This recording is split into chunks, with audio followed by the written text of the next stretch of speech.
30 days ಚಾಲೆಂಜ್ನ ವ್ಲಾಗ್ನ 5 day vlog ಇದು. End ತನಕ ನೋಡಿ.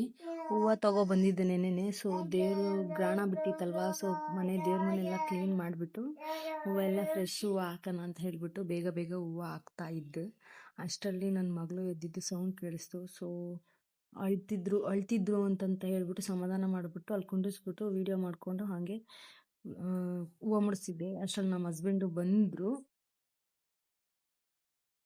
ದೀಪ ಹಚ್ಬಿಡೋಣ ಅಂತ ಹೇಳಿಬಿಟ್ಟು ದೀಪ ಹಚ್ಬಿಟ್ಟು ಕಡ್ಡಿ ಹಚ್ಬಿಡೋಣ ಅಂತ ಹೇಳ್ಬಿಟ್ಟು ಹಚ್ತಿದ್ದೆ. ಸೊ ದೇವ್ರನ್ನ ಬೇಡ್ಕೊತಾ ಇದ್ದೆ, ಆಯಸ್ಸು ಆರೋಗ್ಯ ಕೊಟ್ಟು ಎಲ್ಲರಿಗೂ ನನ್ನ ಫಾಲೋವರ್ಸ್ಗೆಲ್ಲ ಲೈಕ್ ಕಮೆಂಟ್ ಮಾಡೋಂಥ ಬುದ್ಧಿ ಕೊಡಪ್ಪ ಅಂತ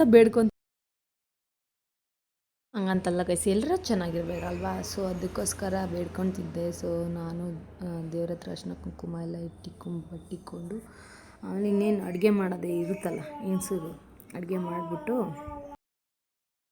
ಮೊಟ್ಟೆ ಪಲ್ಯ ಮಾಡಿದ್ದೆ. ಸೊ ಅದಾದಮೇಲೆ ನನ್ನ ಮಗಳು ನಮ್ಮ ಅಜ್ಜಿ ಮನೆಗೆ ಹೋಗ್ಬೇಕಿತ್ತು. ನನ್ನ ಮಗಳು ನನಗಿಂತ ಮುಂಚೆನೇ ರೆಡಿಯಾಗಿ ನಿಂತಿದ್ಲು. ಸೊ ಇನ್ನೇನೋ ಮಾಡೋಕ್ಕಾಗಲ್ಲ ಅಂತ ಕರ್ಕೊಂಡು ಹೊರಟೆ. ಅವಳಿಗೆ ಪೋಸ್ ಕೊಡೋದು ಹೇಳ್ತಿದ್ದೆ. ಅವಳು ನನಗಿಂತ ಮುಂಚೆನೇ ಪೋಸ್ ಕೊಡೋದು ಕಲ್ತ್ಬಿಟ್ಟಿದ್ಲು, ಹೇಳ್ತಿದ್ಲು. ಸೊ ಇದೇ ಮನೆಯಲ್ಲಿ ನಮ್ಮ ಮೊದಲು ಅಜ್ಜಿ ಮನೆ ಇದ್ದಿದ್ದು. ಗೈಸ್ ಫಸ್ಟು ನಮ್ಮ ಅಜ್ಜಿ ಇದ್ದಿದ್ದು ಮನೆ ಅದು. ಸೊ ಈ ರೋಡಲ್ಲಿ ಹೋಗ್ತಾ ಇದ್ದೀನಿ, ಒಂದು ನಾಯಿ ಕೂಡ ಇಲ್ಲ ಗೈಸ್, ಭಯ ಆಯ್ತೈತೆ. ಒಂದು ಲೈನ್ ಹೊಡೆದ್ಬಿಟ್ಟು